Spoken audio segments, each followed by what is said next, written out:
পৰীক্ষা দি ঘৰ পোৱা মানে জাষ্ট পালোঁ মানে কাপোৰ খোলাই নাই আহিছোঁ আৰু মই ভিডিঅ'টো আৰম্ভ কৰিছোঁ। আপোনালোকৰ কাৰ কিমান টকা খৰচ গ'লে এই এক্সামটোৰ নামত মানে আপুনি কিমান পইচা খৰচ কৰি এক্সামটো দি আহিলে কিমান দূৰত পৰিলে।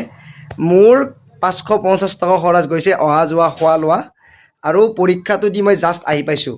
এতিয়া যিখিনি ল'ৰা ছোৱালী পৰীক্ষাটো দিলে সেই পৰীক্ষাটোৰ হিচাপত যদি পেপাৰখন মই ক'বলৈ যাওঁ থাৰ্ড গ্ৰেড হিচাপত মই উইথাউট প্ৰিপেৰেশ্যনৰ কাৰণে কৈছোঁ, যিখিনি ল'ৰা ছোৱালী পৰীক্ষাটো পাছ কৰিব পঢ়িছে তেওঁলোকৰ কাৰণে কোৱা নাই।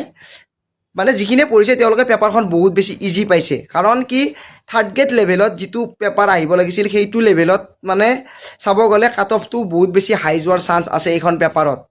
কিন্তু এইখিনিতে আৰু এটা কথা কওঁ, আমাৰ ল'ৰা ছোৱালীয়ে কিখিনি মানে যিখিনি এনচাৰ মানে ৰিজনিং হওক জিকে হওক পাৰাখিনি কৰি থৈ আহে তেতিয়াও কুৱেশ্যন পেপাৰখন ইজি বুলি কয়, কিন্তু মেইন যিটো পৰীক্ষাত পাছ কৰা নাম্বাৰ সেইটো মেথছ আৰু ইংলিছেহে দিয়ে। বাকী ৰিজনিং জিকে যিখিনিয়ে সকলোৱে পাৰে পাৰিবই।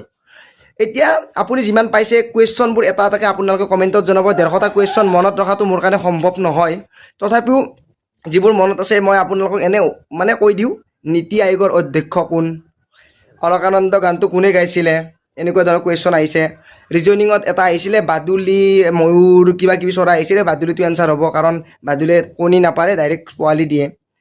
তাৰপিছত মেথছৰ কুৱেশ্যনখিনি মানে থাৰ্ড গ্ৰেড লেভেলত চাব গ'লে বহুখিনি ইজি আহিছে।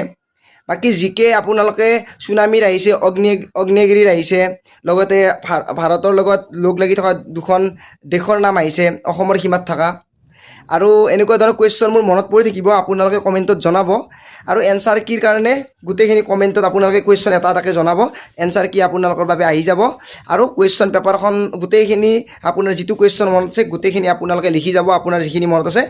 যিয়ে নহওক পৰীক্ষাটো ভাল হ'ব বুলি আশা থাকিল। আপোনালোকৰ যিয়ে নহওক মই আহি পালোঁ, আপোনালোকে ঘৰ পালে নাই কমেণ্টত জনাব নাপাহৰিব।